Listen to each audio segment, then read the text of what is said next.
मैं आपको एक बात और बता देना चाहता हूँ और वह यह है कि सेक्स जो है वह हमको नुकसान भी पहुँचाता है।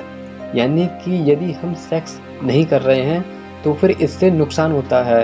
अब आप बोलोगे कि यदि सेक्स ना करने से नुकसान होता है तो फिर मैं ब्रह्मचर्य का पालन करूँ ही क्यों?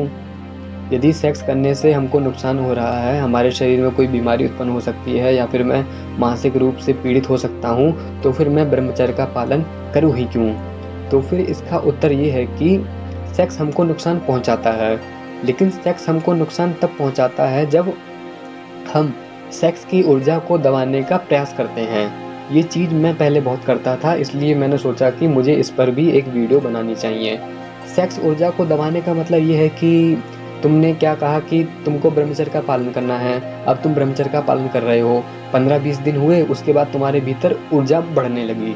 ऊर्जा बढ़ने लगी क्योंकि तुमने बीच में किसी स्त्री को देख लिया, उत्तेजित करने वाली किसी फ़ोटो को देख लिया, तो फिर आपके भीतर जो मूलाधार चक्र है उसमें ऊर्जा सक्रिय हो गई। लेकिन आपको पता है कि मुझे ब्रह्मचर्य का पालन करना है, इसलिए मैं वीर को बाहर निकलने ही नहीं दूँगा।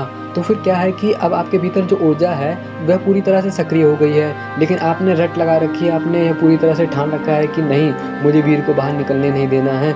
तो फिर क्या होगा कि ये जो आपकी जो अंदर की जो ऊर्जा है, इसको आप दबाने का जो प्रयास कर रहे हो, ये आपको नुकसान पहुँचाएगा। ये आपकी जो मानसिक स्थिति है उसको बिगाड़ देगा। इसलिए हम ऐसा कह सकते हैं कि या फिर जो सेक्स गुरु थे उन्होंने ऐसा कहा था कि सेक्स ऊर्जा जो है उसका कभी भी दमन नहीं किया जा सकता है, बल्कि सेक्स ऊर्जा को सुंदर विचारों में, ऊँचे से ऊँचे लक्ष्य को प्राप्त करने में यूज़ किया जाता है।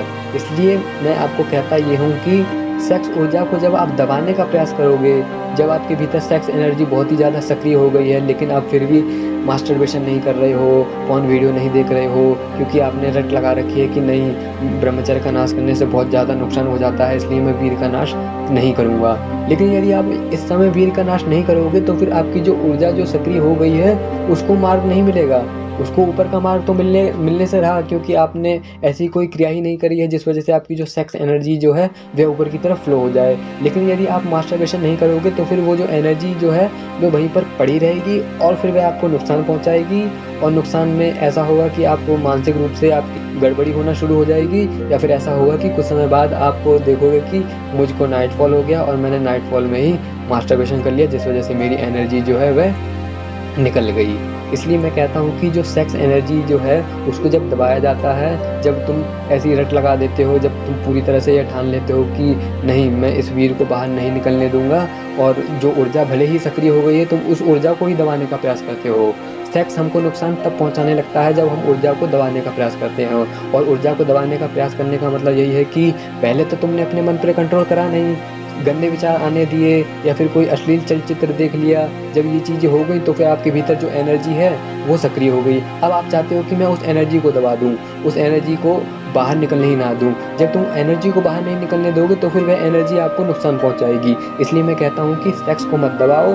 आपको कंट्रोल करना है तो फिर पहले कंट्रोल करो, और पहले कंट्रोल करने का मतलब ये है कि अपने मन को शुद्ध रखो, पवित्र रखो। कोई भी गंदा विचार एक भी सेकंड तक अपने मन के भीतर मत लाने दो। जब आप मूलाधार चक्र को सक्रिय करोगे ही नहीं तो फिर आपकी एनर्जी जो है वह बैलेंस में बनी रहेगी, वह बाहर नहीं निकलेगी, और वह आपके शुद्ध विचारों के द्वारा, पवित्र विचारों के द्वारा आपके शरीर के अंदर ही यूटिलाइज हो जाएगी। अब आप समझ गए होंगे कि यदि सेक्स एनर्जी को पूरी तरह से सक्रिय कर लिया है और अब आप उसको बाहर नहीं निकालना चाहते हो, मास्टरबेशन नहीं करना चाहते हो, तो फिर जो है वह एनर्जी जो है वह आपको नुकसान पहुंचा सकती है। तो फिर इसका मतलब ये नहीं है कि मैं आपसे ये कह रहा हूँ कि यदि एनर्जी सक्रिय हो गई है तो फिर आप मास्टरबेशन कर लो। मैं ये कह रहा हूँ कि नियम आपको पहले अपनाने हैं। जो आपको काम करना है, जो आपको सावधानीपूर्वक काम करना है, वह यह करना है कि अपने भीतर एनर्जी को सक्रिय मत होने दो। यदि तुमने एनर्जी को सक्रिय कर लिया है, फिर तुम पूरी तरीके से अपनी जान लगा रहे हो कि नहीं, मैं वीर को बाहर निकलने ही नहीं दूँगा। अब जो एनर्जी जो सक्रिय हो गई है वह फिर अपना काम दिखाएगी। उसका काम था बाहर निकलने का या फिर ऊपर जाने का। अब तुम्हें ऊपर जाने का तो मार्ग है नहीं, क्योंकि तुमको योग विद्या तो आती नहीं है जो तुम काम एनर्जी को ऊपर की तरफ उठा लो। यदि तुम उसको वहीं बैठाए रखोगे और पूरी तरह से अपने हाथों को बांधकर ऐसी कोशिश करोगे कि नहीं, मैं मास्टरबेशन नहीं करूँगा, तो फिर जो एनर्जी जो है वह आपको नुकसान पहुँचा सकती है। इसलिए यदि कभी ऐसी क्रिया हो जाए, ऐसा कोई चलचित्र देख लो जहाँ पर आप देखते हो कि मेरी मूलाधार चक्र की जो एनर्जी है वह बहुत ही ज़्यादा सक्रिय हो गई है, अब मैं ब्रह्मचर्य का तो पालन करना चाहता हूँ, लेकिन ये जो एनर्जी जो इतनी सक्रिय हो गई, इसका क्या करूँ मैं? तो इसके लिए आपको क्या करना होता है कि पहला काम तो ये करो कि आप इस एनर्जी को ऊपर की तरफ भेज दो, या दूसरा काम ये करो कि इस एनर्जी को आप मास्टरबेशन के थ्रू बाहर निकाल दो।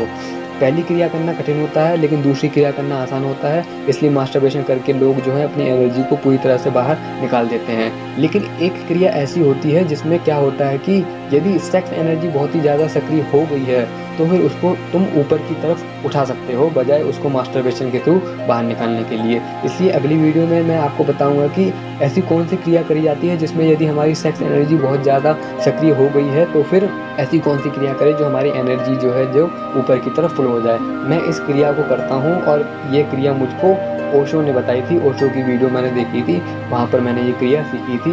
तो यह क्रिया सच में लाभकारी होती है। बाकी आपको नियम ये अपनाना होता है कि अपने भीतर सेक्स एनर्जी को सक्रिय होने ही ना दें। यदि सेक्स एनर्जी सक्रिय हो गई है तो फिर उसको या तो मास्टरबेशन के थ्रू बाहर निकाला जाता है, या फिर योग की क्रिया के द्वारा उसको ऊपर उठाया जाता है, जिस क्रिया को मैं अगली वीडियो में आपको बताऊँगा।